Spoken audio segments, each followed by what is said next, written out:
Hey, what's up, everybody? Welcome to another episode of the Custard Campus podcast.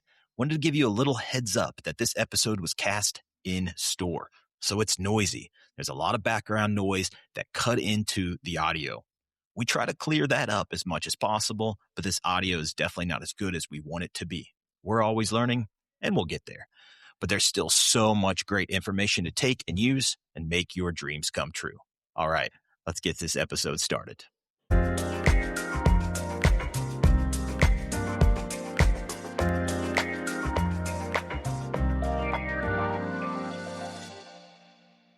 Hey, what's up, Andy's leaders and all listeners? This is Travis, and I am so thankful you are here today. Welcome back to the Custard Campus podcast. Today's episode is super special.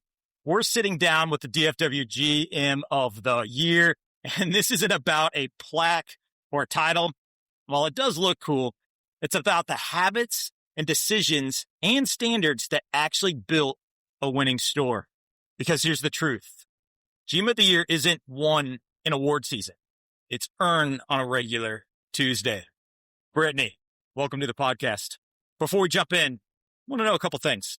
How long you been here at Andy's? What do you love most about leading your store? Tell me a little bit about yourself. Well, I have been at Andy's for almost 7 years this October, so quite a while.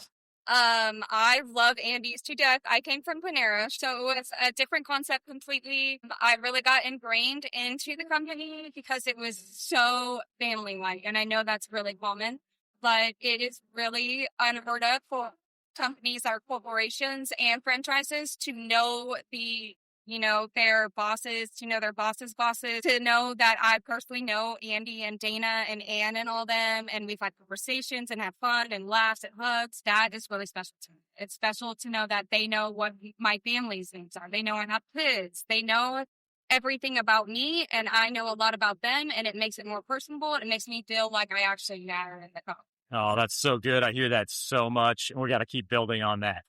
First, before you ever won GM of the Year, what were the non-negotiables you committed to doing every single day? Well, I still do this, but my biggest non-negotiable is treat your people right, no matter what. So it doesn't matter, and I kind of tell this to my managers too. We all have bad days. We all have days where we don't feel good. We all have days where our stress is bigger than our drive to work. But treating your people right, no matter how you feel, is very important. Coming in on a bad day will make it a good coming here because my people know that I'm here for them. And if I'm having a bad day, they're going to lift me up because I've lifted them up. And it goes back and forth. I don't compromise on making sure my people feel good, and I treat them right and treat them how they need to be treated because they're going to return that to me one day when I don't feel right. Oh, man. Big part of our 3 C's. All right. What's one standard you refuse to compromise on, even when it was uncomfortable or unpopular? Falling out for shifts without any effort trying to get those covered. Nice. Or communication. Yep. So I have a non-compromise when it comes to falling out on shifts because first, it leaves your staff short. The other team members feel like that, if there is no consequences or if that isn't taken care of, they feel like that they are doing all the right things, but nothing happens when the wrong things are done. If anybody wants to call up for a shift, it has to be communicated, prior to the shift, obviously, and the communication. Hey, I try to call everybody. I texted someone, this is the situation. I always make sure that I'm understanding, but I don't compromise on calling out on shifts without any kind of effort of communication. It just doesn't happen. It just makes the team feel bad. It makes me feel bad. That is so big for our culture of high performance. So everybody, listen to that cheat code. And if you need help, somebody here, or even maybe Brittany herself, would help you out having those conversations because that is going to make your life as a GM so much better because your time is valuable too. Well, they want to feel that. That's right. So both ways, it goes both ways. That's so good. This is a big one, and I appreciate you taking the challenge here and answering this question because a lot of people don't think of leadership in this way, but what did you stop doing that actually made you a better GM? This is actually one of my big hitters because I talk about this with my managers all the time. But you are one person and you're in a great role, but you don't do everything yourself. So I had to get out of that. I'm just faster at it and I'm better at it. So I'm going to do it.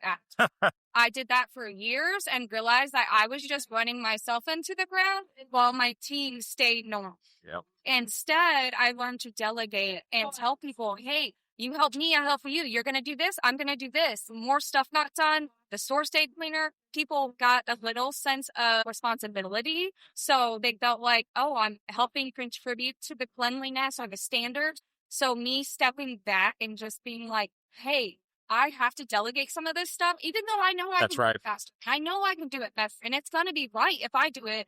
But if I don't even give them the chance to do it, they're never going to grow. So I am just going to overwork myself and go down, and they're going to stay level instead of us all growing together and my stress level going down. So that was my biggest guide, is stop doing everything yourself as a GM. It took me a while to figure that out too.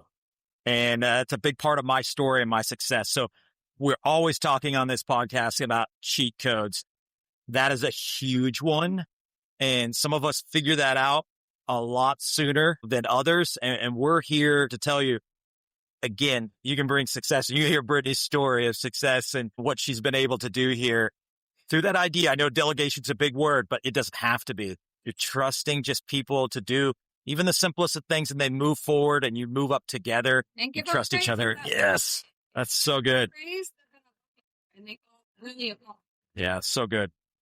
What system or rhythm had the biggest impact on your store? You know, we do things like go meetings, one-on-one, scorecards, training. What does that look like for you? I would say, honestly, my biggest thing, and it sounds really cliche, but constant communication. Always talking to the team. Even when I'm off, even when I'm on PTO, even when I'm not here, I'm communicating something.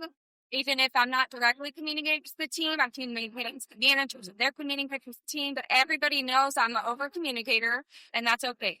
Sometimes it gets annoying to them, but I'd rather over-communicate than miss those gaps and something fall in the gaps and somehow a standard gets lost or a customer gets, missed or something like that. So the communication has to be there. You have to constantly talk to the team. You can't hide in your office. You need to be out there with them. You need to be working with them side by side. If you see something that isn't being done right, and you're like, I'm just too tired today, then, man, you have a standard that is lowered in the second you walk by. So smart. The standard, in the proper way in the moment, depending on where you are at the store, there's ways to correct standards and ways not to. So do that properly every single time, whether it's, here or there, and you do these.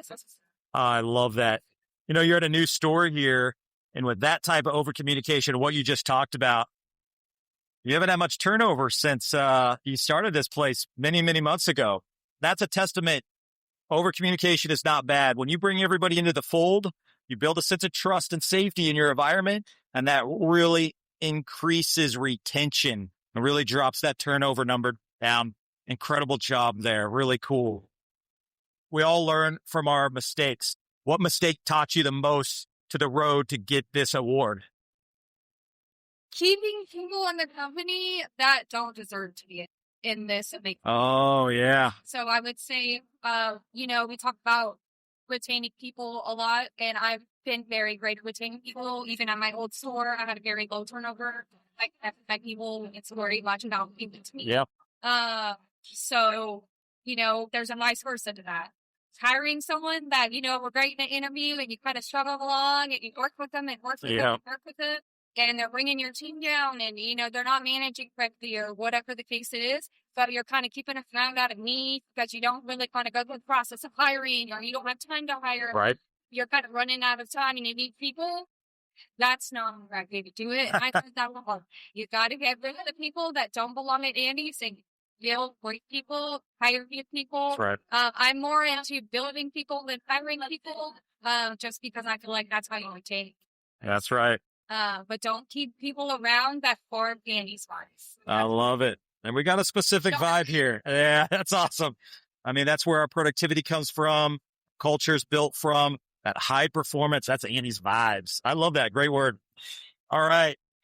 Everybody, a lot of those high performers out there are gunning for this. And I'm so grateful for you to share your cheat codes, because I know you're like, I'm all in. If another GM is listening and they want this title, what would you tell them to do in the next 90 days? Number one, make sure you know your team. Stay invested in your team. What they're doing inside and outside of the store, they want to know that you care about them.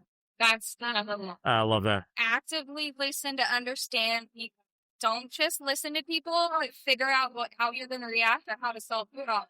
Yes, we need to solve problems, but just listening to them actively so their bird is going to go so much farther than it. Nice. For sure. And Coach Moss. That's what I say every time. I think that is my key. Communication and coaching constantly is not going to sing. You're like adding on to our C's. Yes. Yeah. Custard True Customer, communication, coaching constantly, consistency. That is so good. Love the GM of the year for the DFW area. There's a big one out there, though. GM of the year for the company. What's the next big thing for you? What are you doing to get there? I would love to get that award, honestly. That's really exciting. But I think, sticking with what I'm doing right. Yep. And noticing what I'm doing right. I take lots of notes. I get a lot of feedback from my teams, all the way down to associates, managers, everybody. I get feedback. I'm always asking for feedback. As if you don't know wrong, then you can get better. That's right. I'm extremely well focused, even if it's minor goals like drive time when we're doing our go meetings. Yep. But just little goals. Even my team, we all will say like, "Oh, let's set a sales goal. Let's set a drive time goal. Let's set a out time goal." Yeah. Those are little goals that everyone kind of sets naturally, but we make it a bonus because it's like then they're working. Yeah, that's it. My efficient running teams always have it. Yeah. So stay goal focused. Make sure you know your team, who's good at what, where is your aces in places. Sometimes when it's slower, move your aces out of those places. Sure. Yeah. And people don't talk about that long. Yeah. It's when I like if it's a little slower, we're not in the peak of the fire. Move your aces out of their places, see what they can do. You might have an amazing tipper that you never need because you can always throw them outside. Yeah. Yeah. And you'll be surprised. It depends with like having a brand new team. Yep. Built and throw together without anyone else taking that. You don't have a lot of that because they weren't just one position and they walked that a busy summer and now, we're kind of young. But we've got 7 machine hops by now. Yep. Because cross training, that's nice. You got to get people moving around in a little so they get them. Because there's going to be that one time where they're like, "Man, I love running, and then they're like, "Man, yeah. Oh, yeah, yeah. Right. So I think that's super important. Is while you want your aces in their places to peak, you also want to build in places that. That is so important. We've learned from other great companies, and again within our own company, that if you can mix things up for your team, they stay longer because they don't get burned out on things. I'm going to throw something in here, so you're not prepared. Lightning round, quick hitters on the 3 C's. What's one product or operational details you're obsessed with? Yeah, it's like your pet peeve. Oh, that I just can't stand? Yep. Mine's always base sports. For some reason, I'm just like, every time I come in, I'm like, base sports. Yeah. It's like the one thing that sticks out to me. Well, I think that my biggest pet peeve when I come in here is this sounds silly, but when people don't know what's going on. Like, sure. Yep. List. I love it. When I come in and I'm like, "Hey, what needs to be done?" And my manager and my people are like, "These core things." I love that. When I come in and they're like, "Well, I'm not really sure, but you've been here all morning. How do you not know what needs to be done?" I think it is because I'm a goal focused person, listeners, that those things are very important to me. So it makes me when people don't know what's or like, "Hey, how did this break?" I don't know. And everyone says I don't know. Somebody knows. Yes, right. So I think that would be my biggest operational need is just like the knowledge of what your surroundings are, what's in the store. It's like all my managers know kind of what our part of No, they should be doing, figure eights every. I like to do them every 30 minutes. Right, cheat code. Assess the store. But when the store isn't completely assessed and shifts aren't set up for success, they might be a scamper, but I'm not going to let my team do that. Yeah, that's awesome. Well, easy one. What's your favorite treat? My favorite treat is a jitterbug.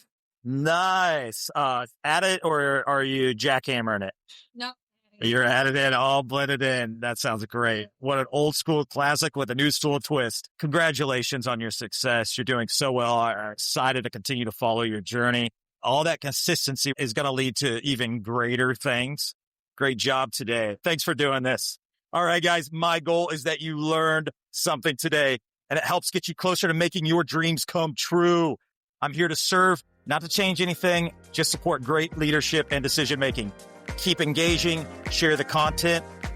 Here we go. Leadership is portion control for chaos. The right amount at the right time, every time. Go win the day.